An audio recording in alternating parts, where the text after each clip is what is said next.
Donc nous continuons notre partage sur l'œuvre de la croix. L'œuvre de la croix, nous avions commencé à voir hier par la grâce du Seigneur. Qu'est-ce que l'œuvre de la croix? Qu'est-ce qui a été accompli à la croix? L'œuvre que Jésus a accomplie. Pourquoi il l'a accompli? Parce que souvent on dit à la croix, à la croix, à la croix. Oui, mais qu'est-ce qui s'est passé à la croix? Vous voyez, c'est important de savoir aussi quelle a été cette œuvre que notre Seigneur est venu accomplir à la croix. Pourquoi a-t-il été à la croix? Pourquoi s'est-il chargé de sa croix? Pourquoi est-il mort à la croix? Et qu'est-ce que cela représente aussi pour nous aujourd'hui en tant qu'enfants de Dieu? Vous voyez, donc c'est très important. Ce sont des aspects sur lesquels des fois on passe vite, hein, mais si, comme je dis toujours, si on ne prend pas la peine de pouvoir parler de ces choses-là en profondeur, nous verrons que nous dirons simplement nous sommes chrétiens, chrétiens de nom, mais chrétien sans connaissance, ce n'est pas réellement un chrétien. Parce qu'un chrétien, la Bible nous dit, la vie éternelle, c'est qu'ils te connaissent, toi, le seul vrai Dieu. Vous voyez, donc connaître qu'est-ce qui a été accompli à la croix, qu'est-ce que tu es devenu, qu'est-ce que tu étais avant la croix, qu'est-ce que tu es devenu à la croix, et qu'est-ce que tu... C'est-à-dire, quelle est maintenant ta position, vous voyez, par rapport à l'œuvre qui a été accomplie à la croix. C'est important. Ne voyez pas ça comme si c'était, oh, mais on connaissait. Non. Je vous dis toujours, à chaque fois qu'on se réunit pour partager, même si le thème est similaire à certains thèmes que nous avons partagés, mais Dieu ne travaille pas par le thème, forcément. Non. C'est-à-dire, sur le même thème, il peut ouvrir d'autres portes, vous voyez, prendre d'autres écritures, ou bien prendre d'autres aspects, ouais, simplement pour pouvoir nous éclairer et nous édifier davantage. Vous comprenez? Voilà pourquoi à chaque partage, à chaque culte, il y a une onction aussi, il y a une onction que Dieu aussi apporte, vous voyez, pour l'édification de son peuple. Ouais, donc c'est très important. Il y a une pierre à l'édifice. Voilà pourquoi même si on partage sur des choses qu'on a déjà vues, c'est-à-dire on revient sur ces choses-là, mais toi ne te dis pas que ce sera pareil. Il y aura toujours quelque chose que Dieu va ajouter pour compléter ta foi. Parce que je vous dis toujours que nous sommes, la Bible nous dit, et vous, comme une maison, et vous, pierre vivante, édifiez-vous. Ouais. Pourquoi? Afin de former une maison spirituelle. Ouais. C'est-à-dire que lorsque nous sommes en train de nous rassembler pour partager la parole de Dieu, nous sommes en train de nous édifier. Or, édifier veut dire quoi? Construire, bâtir. Ouais. C'est-à-dire les pierres vivantes, c'est toi et moi. C'est-à-dire nous sommes des pierres à laquelle Dieu maintenant vient ajouter une pierre. Une pierre. Et toutes ces pierres-là, en fait, nous sommes en train de bâtir la maison de Dieu. Qui n'est plus maintenant une maison physique, mais qui est toi et moi. C'est-à-dire une maison spirituelle. Ouais. Pourquoi? Afin que Christ soit formé en toi, que Christ soit formé en moi, et que chacun d'entre nous, nous puissions maintenant parvenir à la perfection. Est-ce que vous comprenez? C'est ça. Voilà pourquoi ne te dis pas, mais encore aujourd'hui, oui. Quand tu as cru en Jésus, la Bible nous dit, celui qui met la main à la charrue et qui regarde derrière n'est pas digne de moi. Voilà pourquoi la Bible nous dit, exhortez-vous chaque jour sur votre très sainte foi. Pourquoi? Il donne la raison par la suite, afin que personne ne puisse s'endurcir par la séduction du péché. Vous voyez, c'est-à-dire que le péché joue un rôle. La foi aussi qu'on partage joue un rôle. Le rôle de la foi, c'est quoi? C'est de mettre un terme au péché dans ta vie. Mais comme Dieu sait que cette chair-là a des désirs qui sont contraires, le péché aussi a des désirs qui sont contraires à ceux de Dieu. C'est-à-dire le rôle du péché, c'est de t'éloigner de Dieu, de t'endurcir et de te détruire. En fait, celui qui est à la base du péché, le père du péché, c'est le diable. Vous comprenez? Il est le père, il est menteur, il est père du mensonge. Et quand il parle, c'est de son propre fond. Toutes ces choses-là, c'est parce que c'est lui le premier à avoir manifesté la rébellion. Vous voyez? Parce que le péché, c'est la transgression de la loi. Qui a transgressé en premier la loi? C'est le diable. Vous comprenez? Donc, voilà pourquoi cette parole que nous partageons, c'est une parole qui vient mettre un terme. C'est-à-dire que dans cette journée, tu as eu des pensées, tu as eu un comportement, une attitude, qui par moment, tu n'étais pas 24 heures sur 24 connecté au Seigneur. Il y a eu des moments où peut-être tu as pu manifester des œuvres dans la chair. Il y a eu des moments où tu as peut-être manifesté la faiblesse. Parce que la Bible nous dit que tant que nous sommes dans cette chair, nous sommes comment? Éloignés du Seigneur. Vous comprenez? Donc, le fait d'être éloigné du Seigneur, tes pensées vont être occupées à autre chose. Vous voyez? Or, le diable, lui, maintenant, il profite de quoi? De tes pensées. C'est-à-dire quand tes pensées sont occupées à autre chose. Quand tu ne pries pas, quand tu ne médites pas la parole, quand tu ne loues pas, quand tu n'es pas dans le partage, tes pensées sont occupées à autre chose. Et quand tes pensées sont occupées à autre chose, le diable maintenant va prendre ce temps-là pour pouvoir t'injecter sa pensée. Est-ce que vous comprenez jusqu'à là où... Amen. Vous comprenez? Ici, là, je ne suis même pas encore pris d'écriture. Hein. Ici, je suis encore en train d'exhorter. C'est-à-dire, le diable profite de ces instants-là où tu manifestes la faiblesse pour maintenant t'injecter sa pensée. Voilà pourquoi la parole, si on veut le dire d'une manière terre à terre, c'est un antidote pour pouvoir mettre un terme en fait à tout ce que le diable maintenant a jeté ou a injecté en toi. Je prends un exemple. Tu es face à une épreuve. Le diable veut que tu regardes plus quoi? L'épreuve. Vous comprenez? Le diable ne veut pas que tu regardes à la solution. C'est-à-dire il veut que tes yeux soient focalisés sur le problème, non pas sur la solution. Mais maintenant, face à l'épreuve, Jésus veut quoi? Veut que tes yeux soient focalisés sur lui, pas sur l'épreuve. Vous comprenez? Et qu'est-ce qui va faire que maintenant tes pensées seront focalisées sur l'épreuve? C'est le temps libre que tu laisses à Satan de pouvoir injecter sa pensée en toi.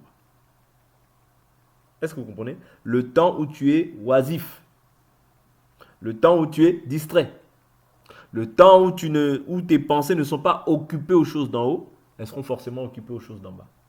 Voilà pourquoi dès lors où tu ressens une faiblesse dans ton corps, ne laisse pas la faiblesse. Commence à prier.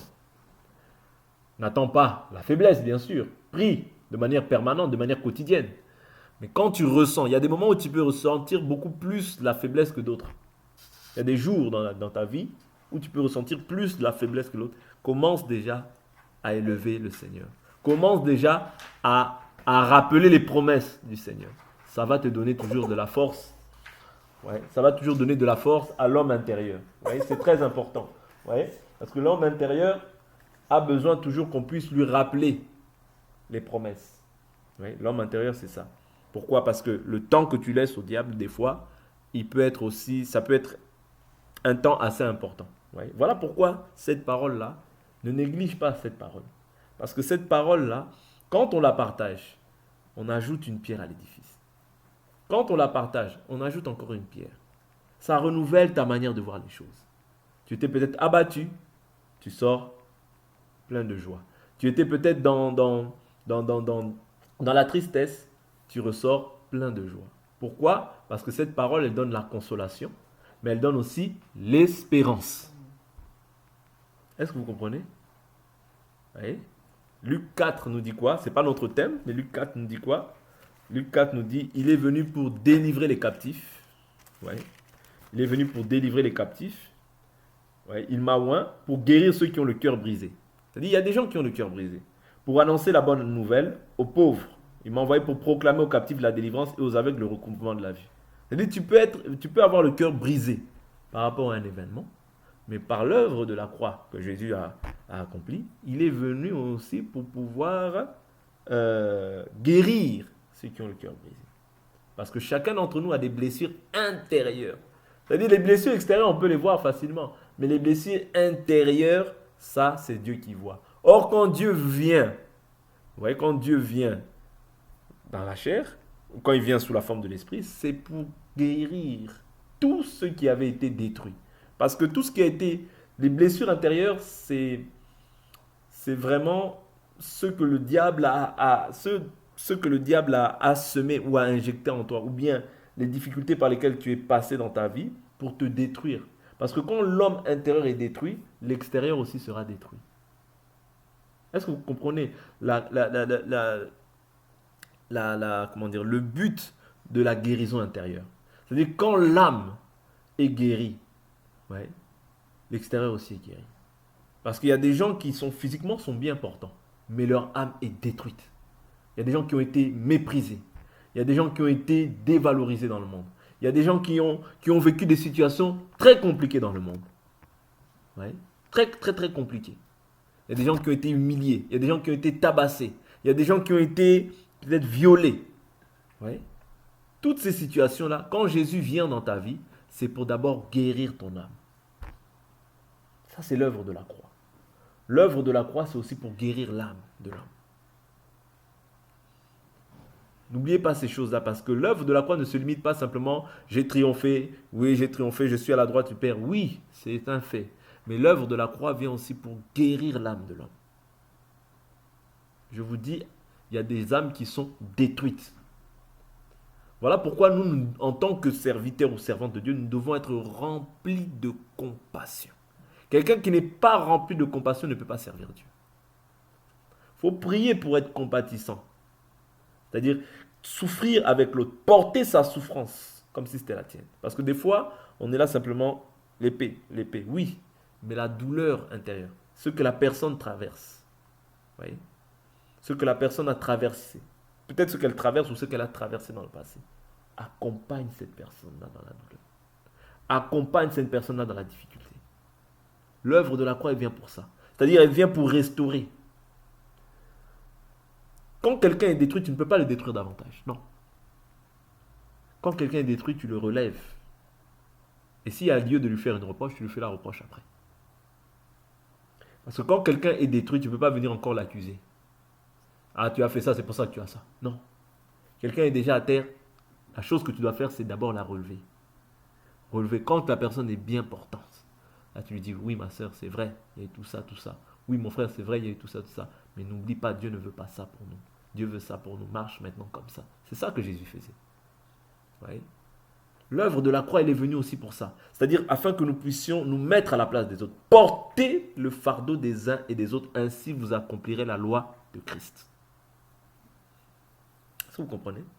L'œuvre de la croix, c'est pas seulement, oui, moi je me sanctifie. C'est la droiture, la rigueur, la rigueur, la rigueur. Je condamne le péché. Non. Quand tu marches comme ça, on ne peut pas te confier des charges. Pourquoi? Parce que tu vas détruire encore l'âme des gens. C'est-à-dire, toi, au lieu de relever les gens, tu vas les poignarder encore. Les poignarder, jusqu'à ce qu'ils vont mourir. Et quand ils vont mourir, spirituellement et physiquement, quelle est la gloire que tu en tires? Rien. Parce que tu as réussi encore à faire l'œuvre du diable. Est-ce que vous comprenez? Parce que en fait, c'est comme si tu étais un diable parmi les diables.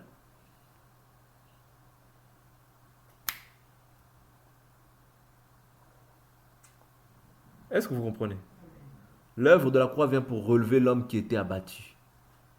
Relever l'homme qui était chargé, fatigué. C'est l'homme qui est fatigué et chargé, tu ne le condamnes pas au préalable, tu le relèves. Jésus a dit, femme, où sont tes accusateurs? Est-ce que vous comprenez? Jésus a dit, femme, où sont tes accusateurs? Prends cette écriture.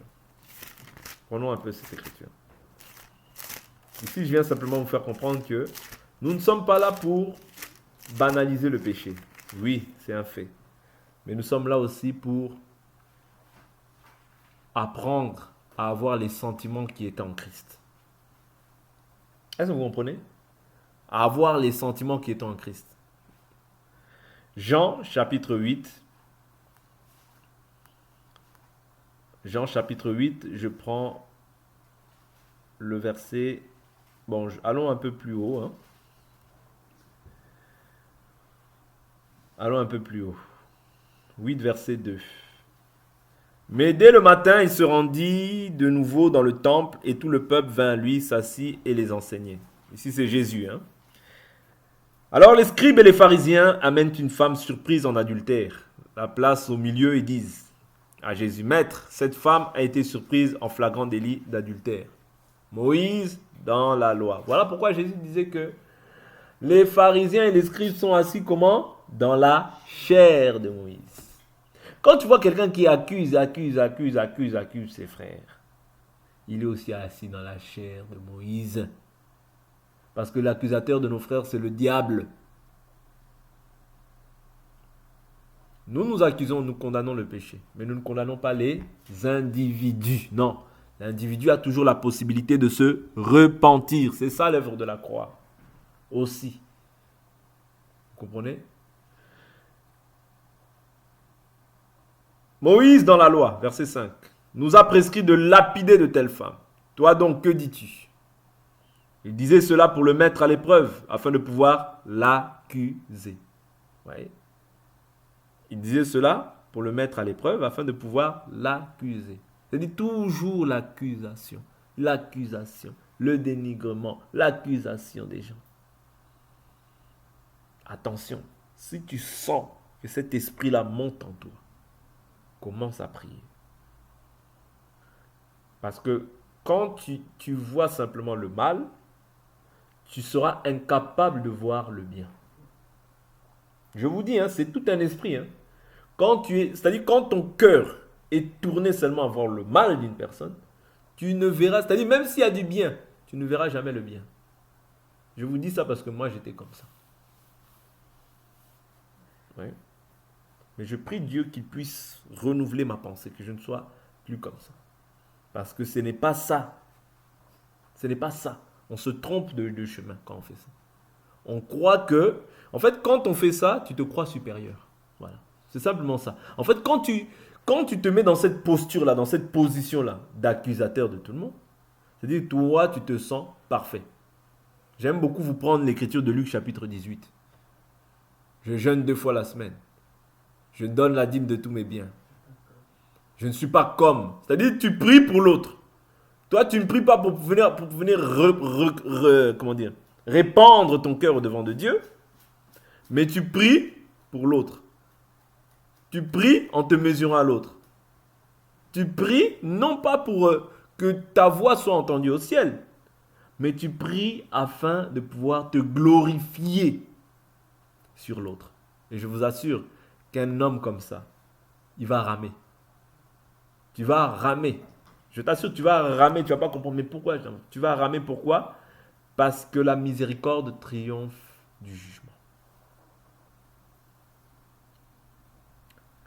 L'œuvre de la croix te révèle aussi tes incapacités à toi-même.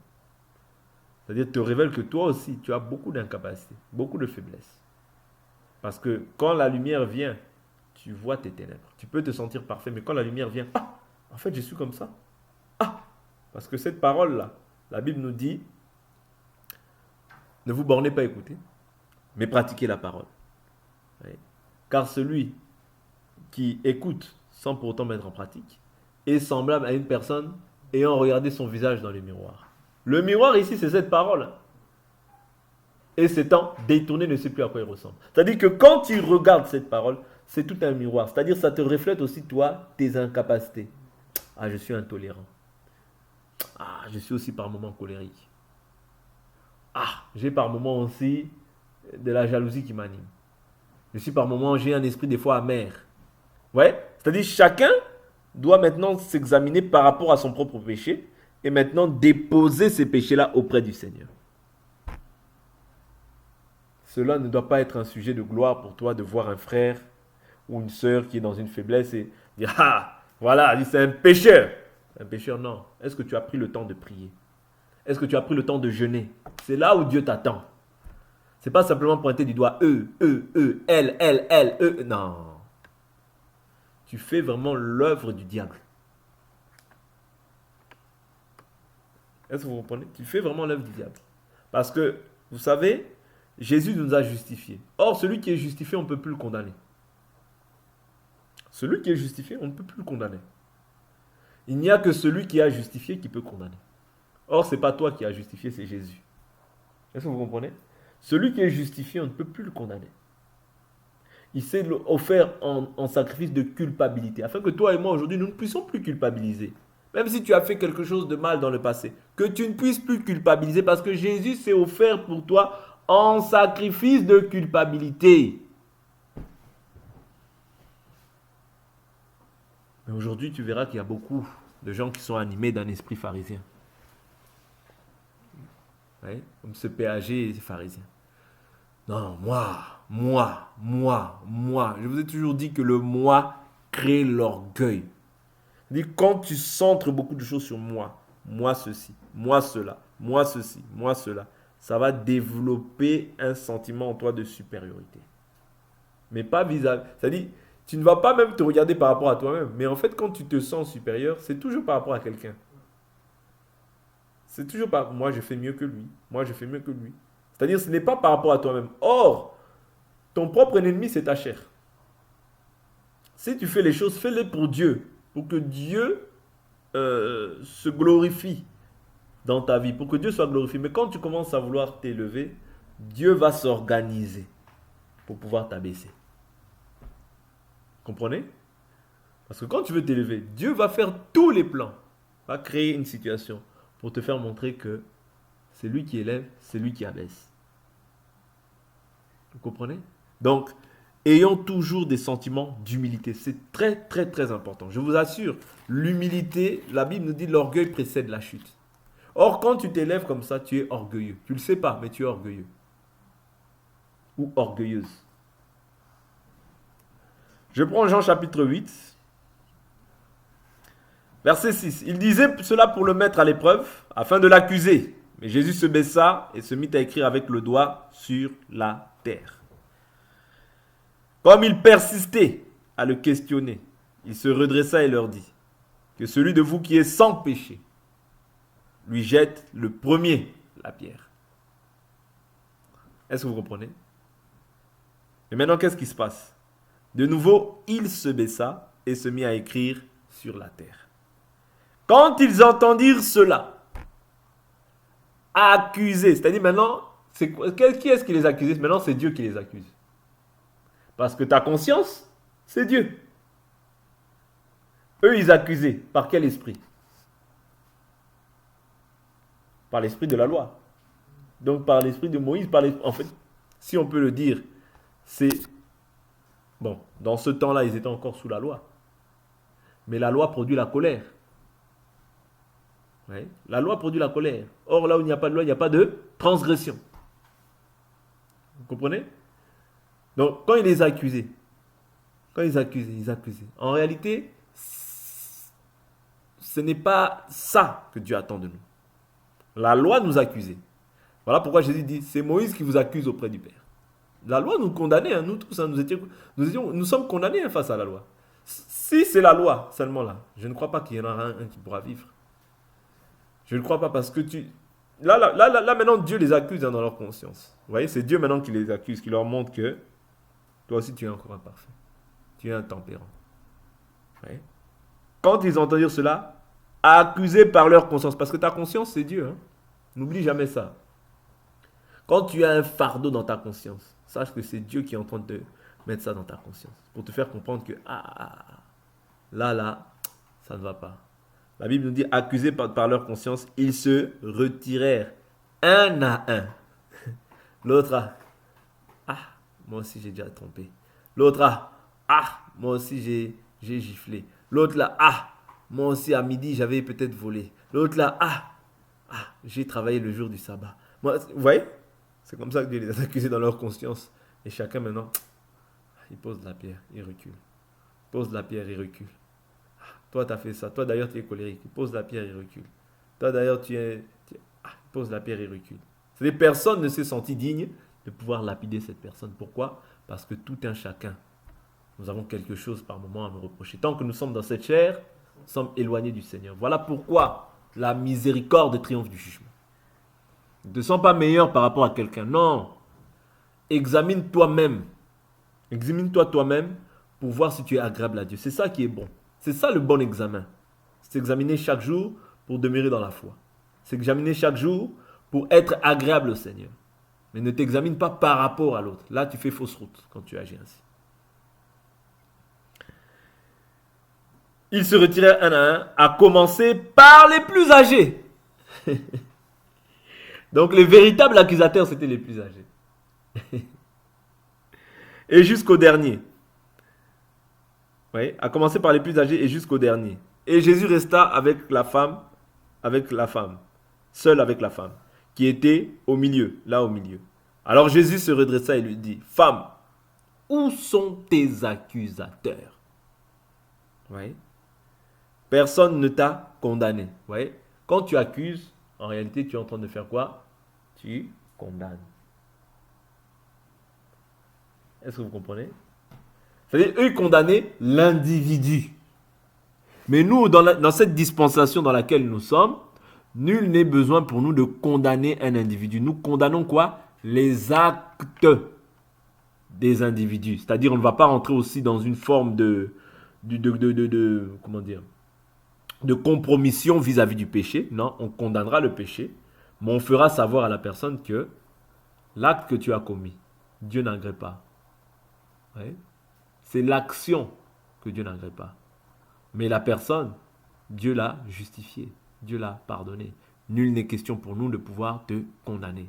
Parce que l'œuvre de la croix, ouais, c'est aussi pour le pardon des péchés.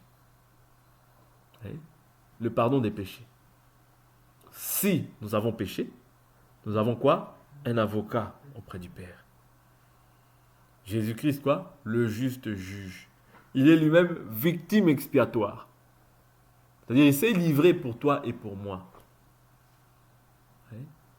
Et le sang, c'est pour le pardon. Le sang, c'est pour le rachat.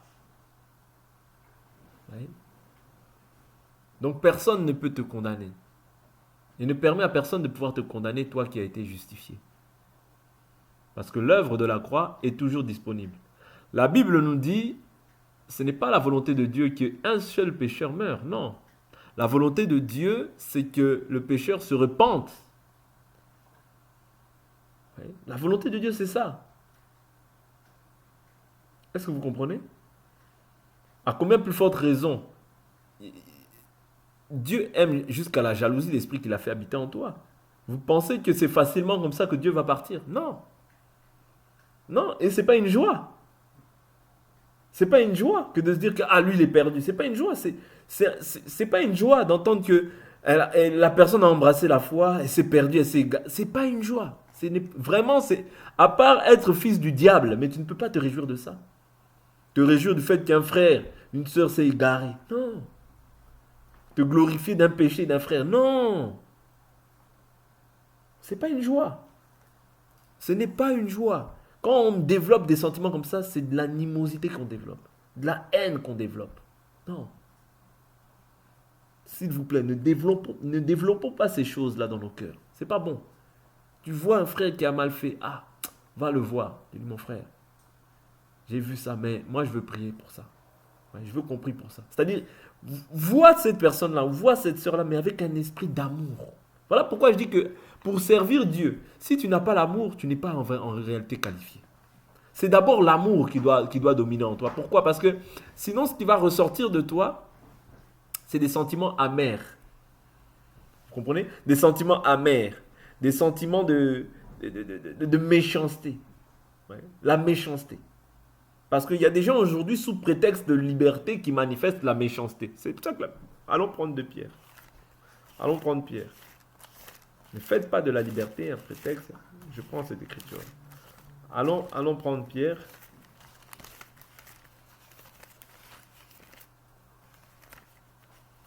Allons prendre Pierre. 1 Pierre chapitre 2 verset 16. Comme des hommes... je prends un peu plus haut, excusez-moi. 1 Pierre 2 verset 15. Car c'est la volonté de Dieu qu'en faisant le bien, vous réduisiez au silence l'ignorance des insensés. Comme des hommes libres, ouais, sans faire de la liberté un voile qui couvre la méchanceté, mais comme des serviteurs de Dieu. Tu verras aujourd'hui des gens, je suis libre, je suis libre, je suis libre, mais la méchanceté qui sort de sa bouche.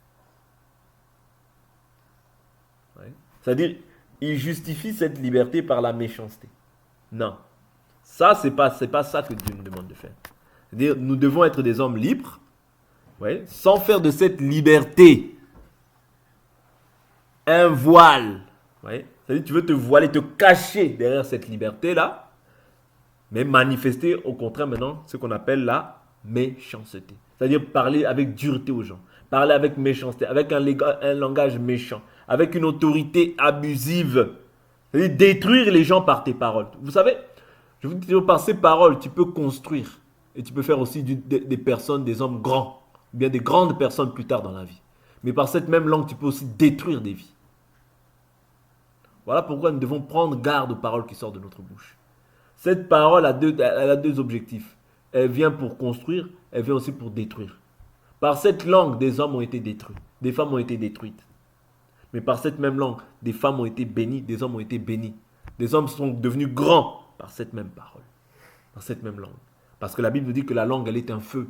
Elle est le monde de l'injustice. Oui. Par elle, nous bénissons, mais par elle aussi, nous maudissons. Oui. Qu'est-ce qui abonde dans ton cœur? Parce que ce qui abonde, c'est ce qui va sortir de ta bouche.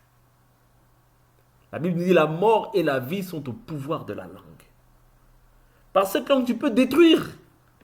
Quand tu es là, mal parler à tes enfants, alors on dira, toi, tu ne réussiras pas. Hein? D'ailleurs, tu lui parles mal. Tu es en train de détruire son âme. Mais quand tu l'encourages, quand tu dis des bonnes paroles sur sa vie, tu es en train de pouvoir aussi bâtir son âme afin que demain aussi il devienne quelqu'un de grand. Est-ce que vous comprenez? Par cette langue, nous bénissons, par cette langue, nous maudissons. Par cette langue, tu peux bâtir, par cette langue, tu peux détruire la vie des gens. L'œuvre de la croix doit nous rendre aussi conscients des actes qu'on pose. J'ai une famille, j'ai des enfants, j'ai une femme, je dois exercer ma langue maintenant à pouvoir dire de bonnes choses. C'est-à-dire afin qu'il puisse ressortir des actions de grâce, des bénédictions. Éloigner les mauvaises paroles de cette bouche. Parce que de cette bouche ne peut pas, de la même orifice ne peuvent sortir l'eau douce et l'eau amère. Non. Oui.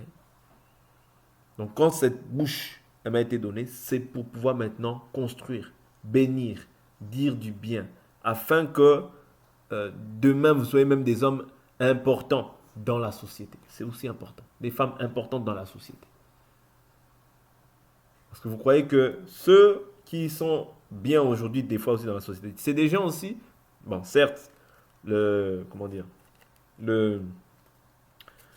risque zéro ou bien le fait que voilà, les personnes ont peut-être été détruites, ça peut forcément exister. Et peut-être par la suite, ils ont réussi à s'en sortir. Mais je vous dis toujours qu'il y a toujours des carences dans le cœur. C'est-à-dire quand l'âme est détruite, ça va toujours se manifester extérieurement. La personne aura peur des gens. La personne, elle aura une attitude. Pourquoi? Parce que ce qu'elle a reçu, ce qui a nourri son âme, a été la méchanceté. Voilà pourquoi, extérieurement, elle va manifester aussi peut-être la peur, le manque d'assurance, le manque de toutes ces choses-là. En fait, c'est lié à la manière dont tu as éduqué l'âme de la personne. Voilà pourquoi nous devons faire très attention à nos paroles, mais nous devons faire aussi très attention à la manière dont nous considérons les frères et les sœurs.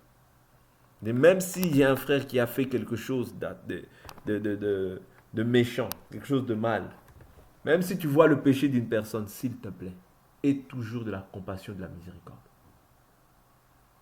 Parce que la Bible nous dit, je vais m'arrêter là, la Bible nous dit, je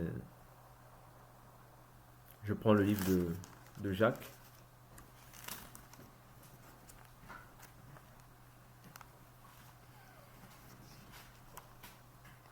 Non, je suis dans le livre de 1 Pierre, toujours 4, verset 8. Avant tout, ayez les uns pour les autres un amour constant. Est-ce que vous comprenez? La constance, ce n'est pas quelque chose qui, oh, aujourd'hui j'aime, demain j'aime pas. Non. La constance, c'est que je t'aime toujours. C'est ça être constant. Quand on parle de quelqu'un qui est constant, c'est quelqu'un qui est stable. C'est quelqu'un qui est permanent dans ce qu'il fait. C'est pas quelqu'un dont l'état d'âme change. Aujourd'hui il est bien, aujourd'hui il t'aime pas. Aujourd'hui, non, ça c'est pas la constance. C'est-à-dire être constant dans l'amour, c'est d'aimer tout le temps. Il a des faiblesses, je l'aime quand même. Il est imparfait, je l'aime quand même. Ouais. Il a son caractère je l'aime quand même tel qu'il est. Ouais. C'est-à-dire je reste constant dans mon amour vis-à-vis de cette personne. Mon amour ne change pas parce que cette personne a fait telle ou telle chose. Non. Parce que il est imparfait, parce qu'il est comme ça, parce qu'elle est comme ça. Non, mon amour ne cherche pas. Mon amour reste constant. Et maintenant, il dit quoi par la suite? Il dit, car l'amour couvre une multitude de péchés. Vous voyez? Quand tu aimes beaucoup, même certains péchés te seront pardonnés. Parce que tu aimes. Mais l'accusation, on n'a pas vu où est-ce que cela couvre une multitude de péchés. L'accusation ne couvre pas une multitude de péchés, mais c'est l'amour. Quand tu aimes, cela couvre une multitude de péchés. N'oubliez pas ces choses-là, ce sont des principes de base. Quand tu es maintenant, l'œuvre de la croix, c'est aussi ces choses-là. Hein. L'œuvre de la croix ne te dit pas seulement, nous avons triomphé, nous sommes victorieux des démons, des sorciers. Oui, c'est une réalité. Mais quand tu manifestes l'accusation, quelque part, tu as encore quelque chose qui appartient au diable en toi. Oui? Parce que Jésus ne nous accuse pas auprès du Père. Ok? Jésus ne nous accuse pas. Jésus est un avocat. Tu as déjà vu un avocat qui accuse? Non. Un avocat, même celui qui a fait les choses les plus horribles. Mais il s'arrange toujours, pourquoi? Pour pouvoir le faire paraître comme un ange. Est-ce que vous comprenez? C'est ça le rôle de l'avocat. Le rôle de l'avocat, même s'il sait que on appelle ça son patient, hein? Je ne sais pas si c'est son patient, pas son patient, mais celui qui vient le solliciter. Ouais. S'il sait même qu'il a fait des choses atroces, mais son rôle c'est quoi? C'est de pouvoir trouver des situations pour pouvoir le justifier, pour pouvoir le blanchir, comme on dit. C'est ça le rôle de l'avocat. Vous comprenez? Et c'est ce que Jésus est à notre égard. Voilà pourquoi quand toi tu es là, tu te livres à l'accusation, à l'accusation, à l'accusation. Et pas n'importe qui, d'un membre du corps. Tu fais le rôle vraiment de Satan. Vous comprenez? Donc, ayons aussi ce côté-là, miséricorde, de savoir que Jésus est venu pour guérir ceux qui avaient le cœur brisé. Il y en a beaucoup qui ont le cœur brisé. Des fois, il est vrai que nous sommes en Jésus. Il y a des gens, c'est-à-dire il y a des gens qui ont vécu c'est-à-dire un style de vie qui n'est pas peut-être semblable au tien. Et c'est ce style de vie-là qui va des fois même les accompagner dans le Seigneur. Tu vas voir quelqu'un, peut-être il volait avant. Il vient dans le Seigneur, Dieu ne l'a pas encore délivré. Il continue à voler. Des fois, il suffit de lui parler, pas de l'accuser. Il suffit de lui parler. Ma soeur, tu sais, aujourd'hui tu es en Jésus-Christ. Mon frère, tu sais, aujourd'hui tu es en Jésus-Christ. Ces choses-là, Dieu ne les approuve pas. Tu es un frère que j'aime bien. Vous voyez, déjà le frère se sent aimé. Et quand tu l'accuses, quand tu le lapides, nous condamnons le péché. Mais nous voulons l'âme. C'est-à-dire nous avons besoin de son âme à lui, que son âme puisse revenir au Seigneur. C'est important. Je vous assure que quand on agit comme ça, Dieu est glorifié. Même si ça peut être difficile humainement parlant. Mais ce que toi tu as reçu, c'est surnaturel, c'est divin. La nature du Saint-Esprit que tu as reçu, c'est divin. Ce n'est pas naturel. Cela ne vient pas de l'homme. Voilà pourquoi il est facile à l'homme de faire du bien à celui à qui il veut faire du bien. Mais il est difficile à l'homme de faire du bien à celui qui lui fait du mal. Or, Dieu t'attend dans les choses qui sont divines, bien dans les choses qui sont incapables. C'est-à-dire, les choses que l'homme peut trouver difficiles, c'est là où Dieu t'attend. On t'a fait du mal, mais tu le dis, mon frère, malgré le mal que tu m'as fait, malgré le mal que tu m'as fait, ma soeur, mais je te pardonne. Et je t'aime de l'amour de Jésus. Et je ne veux pas te soupçonner. Vous comprenez? C'est ça, c'est là où Dieu nous attend. Parce que quand tu relèves quelqu'un qui est abattu, il y a une récompense aussi pour toi. Donc on va s'arrêter là pour aujourd'hui. N'oubliez pas, hein, nous sommes toujours sur l'œuvre de la croix. On va prier.